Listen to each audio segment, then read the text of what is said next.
அப்படிங்களா? நம்ம தலைவலியாக இருக்குது பாருமா. தாடி ஆம்பளை. அம்மா தாடி யாருக்கு ஆம்பளை?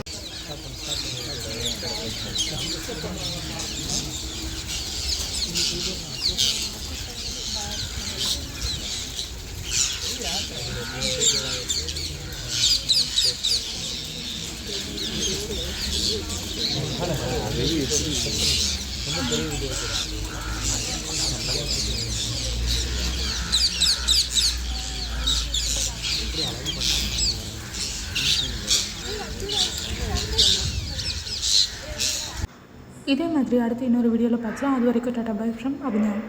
இந்த மாதிரி இன்னும் நிறைய வீடியோஸ் பார்க்குறதுக்கு மறக்காமல் சேனலை சப்ஸ்கிரைப் பண்ணிக்கோங்க. அப்போ தான் உங்களுக்கு நான் போடுற வீடியோஸ் நோட்டிஃபிகேஷன்ஸில் வரும்.